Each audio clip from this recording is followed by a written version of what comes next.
is Leah Kustiner. This is actually our 5th Admasai conference in the Admasai conference series.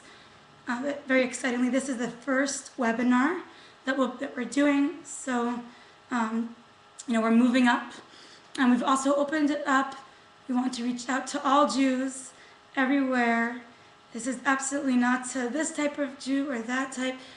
Jews, we are all one whole body, that we make up one body.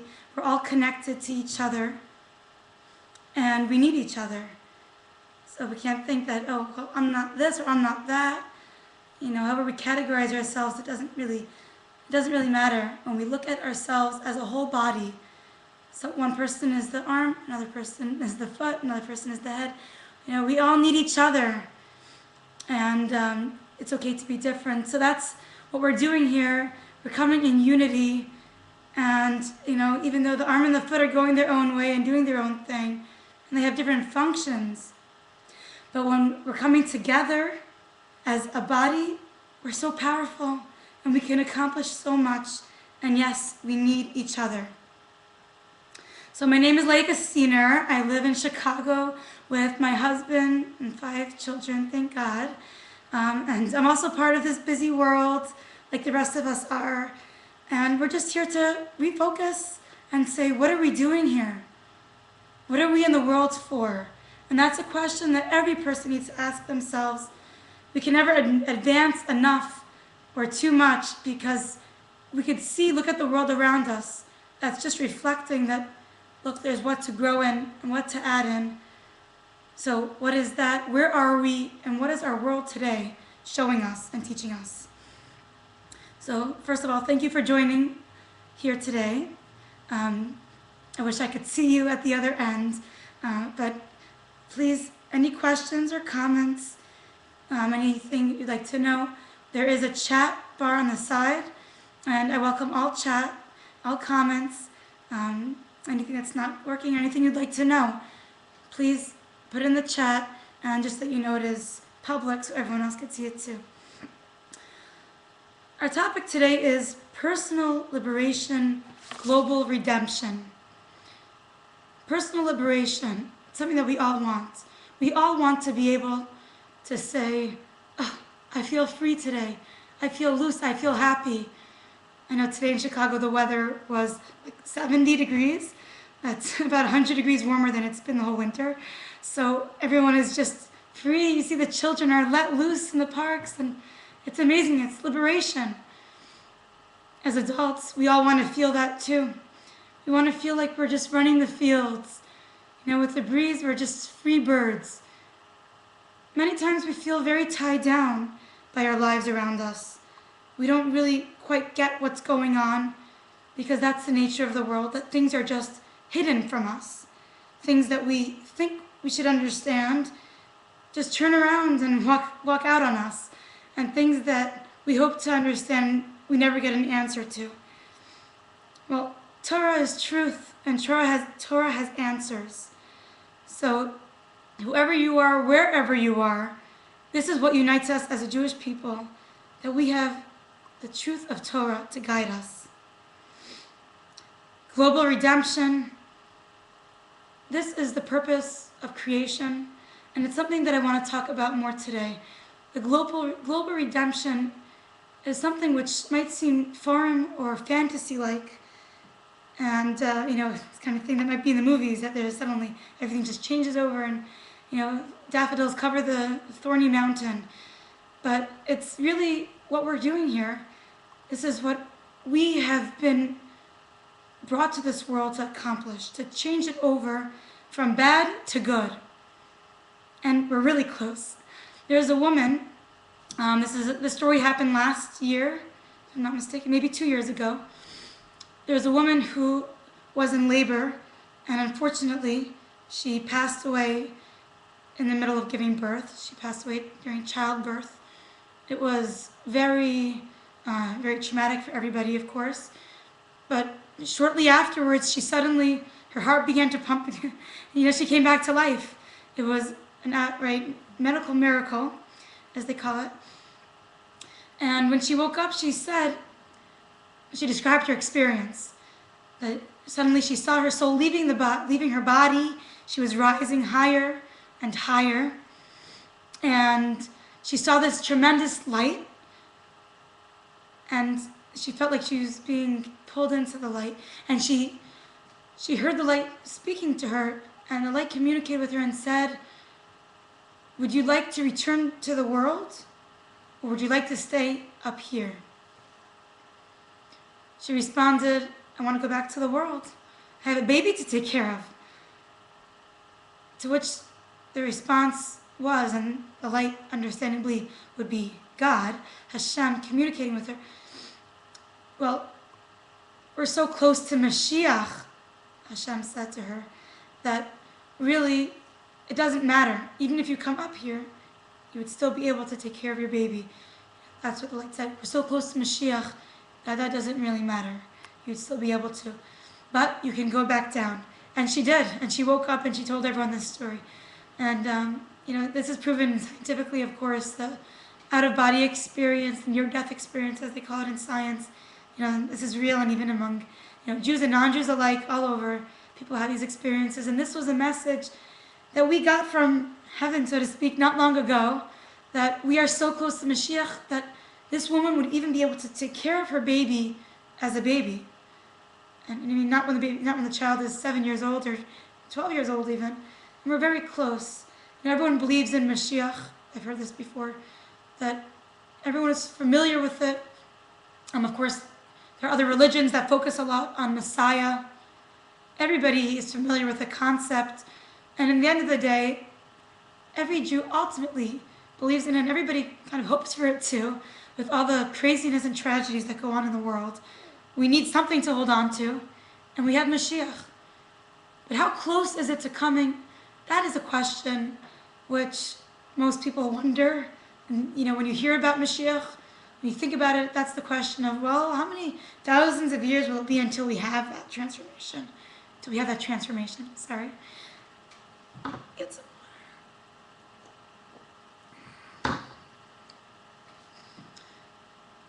And we're so lucky that we have the answers. The Lubavitcher Rebbe, we're lucky enough to have a prophet, someone that's there to advise us, to guide us. Jews and non-Jews alike have turned to the Rebbe millions of times. There are literally countless stories. Anyone that needed anything, miracles and guidance, and just someone to lift their spirits, writing to the Lubavitcher Rebbe has really been proven countless times. People that believed in it, people that really didn't believe in it, writing to the Rebbe. We've seen many miracles. And the Rebbe guided us and told us, what are we doing in our times? What's going on in this world? There's darkness that's thicker than there's ever been since the beginning of creation. What we are witnessing today when we turn on the news, it's not usual for the patterns of creation, which is hard for us to know because we're just here now. But the Rebbe says this is actually darker than has ever been. And it makes sense, because when a woman is giving birth, what's the hardest time of her whole pregnancy? When she's in labor. And what's the most difficult, painful time of the whole labor is when she's pushing the baby out. And the stage of crowning, this is the most painful time that there is in the whole pregnancy. And oddly enough, this is the moment which brings the baby through. So you go from the most severe, intense pain to the most intense joy and relief that you have a new child. That's crying, that's healthy, that's happy, that's yours. Well, we've been working for thousands of years throughout creation to bring about our labor. We've been working, not really us. As we say, we're standing on giants' shoulders. We're little midgets though. We're standing on giant shoulders. We're reaching the top. And we didn't really do all the work. We didn't work hard throughout the pregnancy as much as our ancestors did. Jews throughout the generations, looking at the Spanish Inquisition, the Jews, they had total self-sacrifice. What they are going to do to bring Mashiach. And there were many Jews, thousands of Jews, hundreds of thousands of Jews that unfortunately they died in the gas chambers screaming, Shema Yisrael, Hashem Elokeinu, Hashem Echad. Hashem, you are our God. And also singing, Ani Ma'amin, I believe in Moshiach coming. That song, there's a song that's Ani Ma'amin, B'emunah Shlema. I believe in Moshiach. And that song was actually composed during the Holocaust. And they died. Many Jews died singing that song. Ani Ma'amin. And it's very powerful to think that. This has been a belief for thousands of years. Mashiach is coming, hold on tight, Mashiach is coming. This is what we're working towards. Jews, let's work together, let's do another mitzvah because we could bring Mashiach. So this is part of us, this is part of who we are. There's even a level in your soul called Yechida, which connects to Mashiach himself. It's like really, really part of us. You know, just the word itself is known to have tremendous spiritual power. Mashiach. So, what is this Mashiach? What are we looking forward to so much that Jews have been praying for it countless times every day? You know, your grandparents, your great-grandparents, this has been everybody's focal point in Judaism, bringing Mashiach. Why? Why isn't it good enough to have the world we're in today? Why can't life just continue as it is? Technology is advancing. Things are improving in many ways in the world. So why do we need to change? Why do we need Mashiach? What is Mashiach? Well, Mashiach is actually, as we mentioned in the beginning, Mashiach is the purpose of creation. We are here to elevate what's called godly sparks. Look around the room that you are in right now. Pick out 3 objects. It could be a water bottle, a pair of shoes, a computer in front of you. Everything, of course, has godliness, and it needs godliness in order to exist. Even pig, chazer, has to have godliness in it in order to exist. Now, it may be very covered over, and some things it's covered over more than other things, but everything has godliness in it. So there is actually what's called a godly spark in everything in creation. And it's concealed, it's trapped in that object. So let's look at this highlighter, my mother-in-law's highlighter. This has a godly spark trapped in it.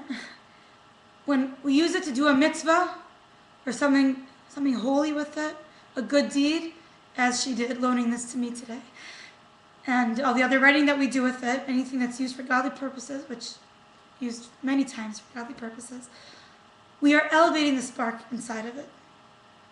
Now, if somebody would, God forbid, take this highlighter and, hit their friend over the head with it or write something inappropriate with it, then maybe that godly spark, wouldn't become elevated and it would just be stuck inside and it would become trapped. But we are elevating constantly around us everything that we're doing, everything that we're using throughout the day, and every Jew is full of so many good deeds, so many mitzvahs. It says like a pomegranate, as many as seeds as are on a pomegranate, that's how many mitzvahs a Jew has all the time. So it doesn't matter what level of observance a person is, every Jew is so godly in essence. And you are constantly elevating godly sparks around you.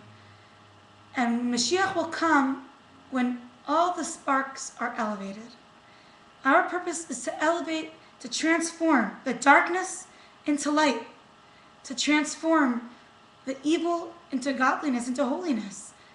And it's possible for everybody to do. It doesn't have to be a tzaddik, a very holy, righteous person. Every Jew has the power to do it. And now we are so close to Mashiach that even non-Jews can really have a spiritual effect on creation as well. So, to bring out this point of understanding what it means that godliness penetrates the physical world, there is a story, and I always think of this story. I think this is So powerful. The fifth Lubavitcher Rebbe was walking, he was taking a stroll with his son, which he did many times. Taking a stroll is very mind-opening and a very good opportunity to connect. And they used to go on walks many times together, the father and the son. So as they were walking, the Rebbe suddenly stopped, he paused, and he said, "Oh," and was there for a few moments, and then they continued walking. Of course, his son was curious what that was all about. It's unusual. And he questioned his father, and the Rebbe Rashab answered, "I have been really working on a certain concept in Chassidus, a very deep concept that I wasn't able to quite understand in the spiritual worlds. So I turned to my father, who passed away, my grandfather, my great-grandfather, for guidance, because they would many times reveal themselves to him in person or in dreams, and these are very godly people we're talking about, and they would answer his questions. I've been praying," he said, "I've been praying for them to come and to help me with this question, that God should help, that they should come to me. But it's been a while and they haven't come, and I'm really troubled by this question I have on this deep, lofty concept in the spiritual worlds." And many years ago, there was a Jew that was traveling on this road that we are walking on. He was on the way to the marketplace. He was a simple Jew just going to sell his wares, and suddenly he remembered that he needs to pray the afternoon prayer, mincha. He stopped his horse and buggy, got out, stopped on this road over here, and prayed. What is it, 5 or 10 minutes? Well, that godliness from his prayer, the fact that he sacrificed so much of himself to stop his journey and to pray to God right over here, that made such a spiritual impact on the ground, that spirituality, that godliness, that holiness penetrated into the ground, and it's still here today. And when we walked and stepped over that ground, that little spot that he was standing many years ago, well, suddenly I was able to understand my big question. Suddenly, the big problem I had, this is the fifth Lubavitcher Rebbe, this is, a lofty concept for him, but it was cleared up in a moment, in a second, just from stepping over the ground, that a simple Jew just turned to God and spoke his heart. That's the power that we have as Jews. This is what we can accomplish. You have a godly soul, tap into it. It's not about who you are, how you grew up, and what level you're on. It doesn't matter. You don't even understand. We don't get it, what we're accomplishing. Every mitzvah that we do, a good thought, a good speech, a good action can literally change over the world. Maimonides says this. One mitzvah is all it takes to tip the scales of the world and bring Moshiach. That's all that's needed. There's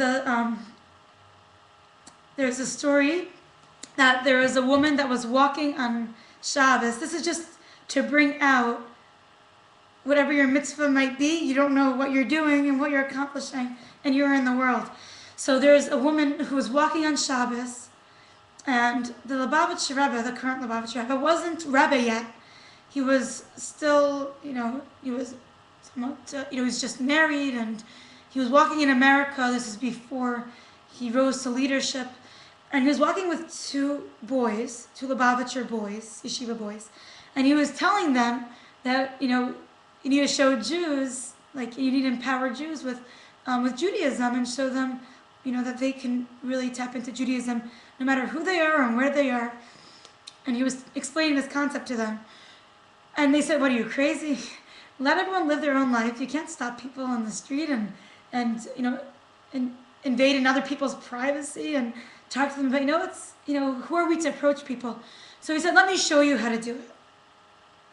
So he just then, this woman was walking down the street, and he stopped her. He said, "Hello, are you Jewish?" And he said, and the woman said, "Yes, I am." So the Rebbe said, "Well, do you know that today is Shabbos?" And she got very annoyed and she just walked right on. She didn't want to hear about Shabbos. This is in about 1950, so just after the Holocaust. You can just, imagine why she did not want to hear about Shabbos.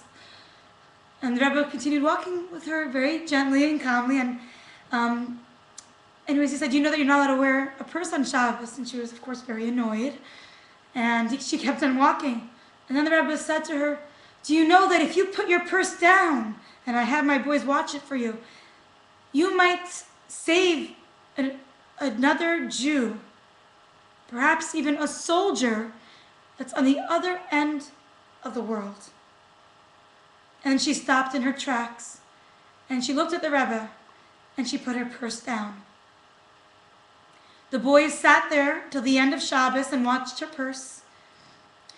And when she came back to get her purse, she was hysterical in tears and forever grateful,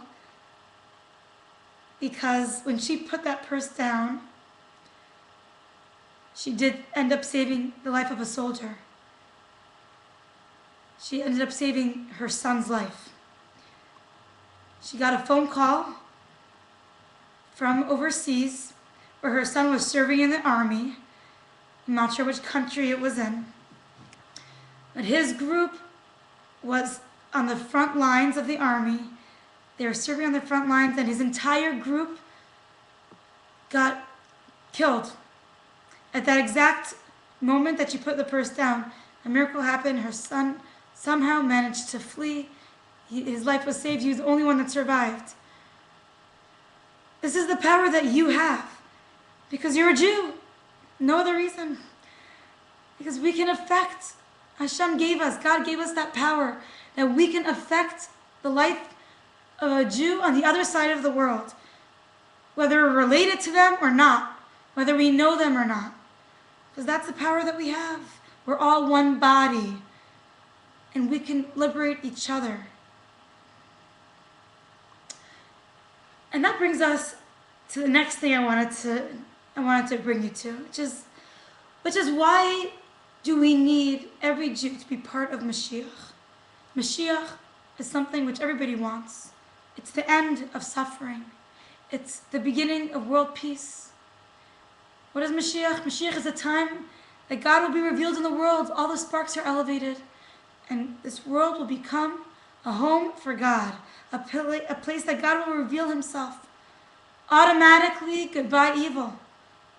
Automatically, there won't be any evil, any sickness.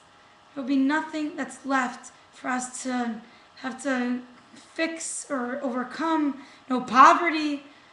It'll be the world as it is today. Nothing's going to change. You'll keep your car and fancy house, your job position. It's all going to stay the same. It's just going to be a beautiful world. And there are people that have had dreams about Mashiach, what it's like when it comes. And it's the most peaceful experience. I had one also once. It's just a purple, pinkish glow everywhere with the greatest joy you could ever even imagine in this world. More stories about that, but that will be for another webinar of what Mashiach will be like. Stay tuned for the next one on that. And why do we need every Jew's participation? Why do we need every Jew to be part of bringing Mashiach? Why can't we just leave it up to the few that are fighting the front lines? Why do we need, let the crazy Lubavitchers who are into Mashiach, let them fight for Mashiach. What's everyone else needed for? Well, we are one body, and I see that we've reached our time limit. But I want to share this thing with you before we open up our question and answers. When King David became king, he was anointed by a very great prophet, Samuel. He came, he found him. God told him where to go. He anointed him. He said, "You are now the king of the Jews." Well, only his tribe said, "Oh, there's a prophet that anointed someone to be king. hello, that's the king. Only the tribe of Yehuda did that. The other 11 tribes of Israel didn't accept that. And they were following one person who was leading them, the army general, who felt that Ishbosheth, another person who has more of a king's personality and royal lineage and so on and so forth, he should be the king. So for 7 years, the Jewish people were serving the wrong king. Until one day, the army general Avner had some personal conflict with their current king Ishbosheth, and he's like, wait a second. And it hit him that he's been misleading the entire Jewish people all along, and really King David should be the Jewish king, because he was anointed by a prophet, and Ishbosheth wasn't. And like, what's to talk about, And he realized, dang, he was wrong. So, even though King David was the king over the Jews, because spiritually that's who was anointed, that's not really what happened. Ishbosheth was king. Well, Avner realized his mistake, and he gathered all the Jews from all over Israel to come to Jerusalem to make a public proclamation that David is their king. And as soon as they did that, they all got together and they declared together, Yechi Adonai Melech David L'Olam. Long live King David. I'm sure you all know that, maybe some of you are familiar with that children's song, David Melech Yisrael Chai V'Kayam. Well, King David is our greatest king, of course. And who was to know this about him, that he was actually not even respected as king for 7 years? What did it take for him to become king? It took the Jewish people's acceptance. The Jewish people needed to come together and declare, David, you are king. At that moment, he became king full-fledged over the entire Jewish people. The Lubavitcher Rebbe actually makes that connection. And he says, we need every Jew's voice to bring Mashiach. We need every Jew to come out and declare, we want Mashiach. Once you have that, Mashiach will reign in the world. Total transformation. So I look forward to the next webinar is going to be, what will it be like? Because we all want to know what it will be like when Mashiach comes. And we have some clues and hints in Torah and from different dreams and different things that people have experienced. A lot of things that the Lubavitcher Rebbe shows us and tells us. You want to know what it's going to be like? He tells us everything. And we have a lot to be excited for. Are there any questions? Now we open the floor to our questions. And we all want to have our personal liberation and a global redemption. And it should be immediately, let's all just take a moment, look in your heart and say, what can I do to bring Mashiach today? And we want Mashiach now. You could say that, we want Mashiach now. Because your voice counts. It really does.